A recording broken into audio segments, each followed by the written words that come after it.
পঞ্চম চ্যাপ্টারে মাত্র একটি ধারা থেকে সকল ধারার অ্যালগরিদম দেখাবো। তো চলো ক্লাসটি শুরু করি।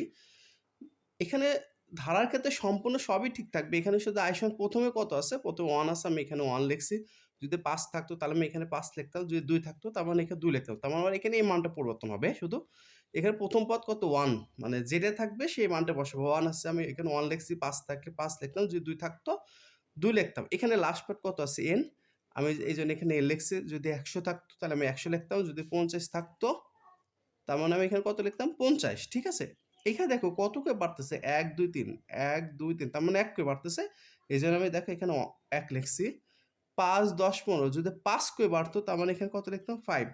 2 4 6, এখানে কত করে 2 করে বাড়তেছে, তার মানে এখানে 2 লিখতাম।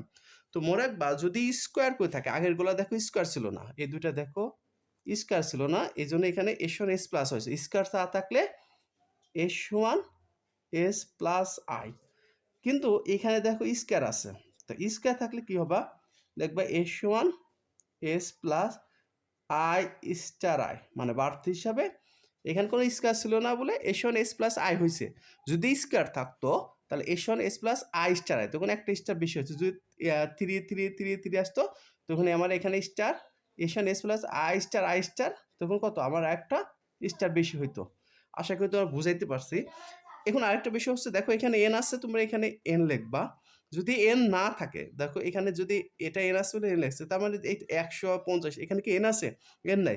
ধরো এই দুটার ক্ষেত্রে এন নাই, তার মানে এন না থাকলে তুমি এই লাইনটা লিখবা না, স্টার্টের পর 2 নম্বর স্টেপ এটা লিখবা, 3 নম্বর এটা, 4 নম্বর এটা, 5 নম্বর এটা, 6 নম্বর এটা, তখন একটা স্টেপটা কম হতো। আর তো এখানে 100 থাকলে এখানে 100 লিখতা। আশা করি তোমরা বুঝছো।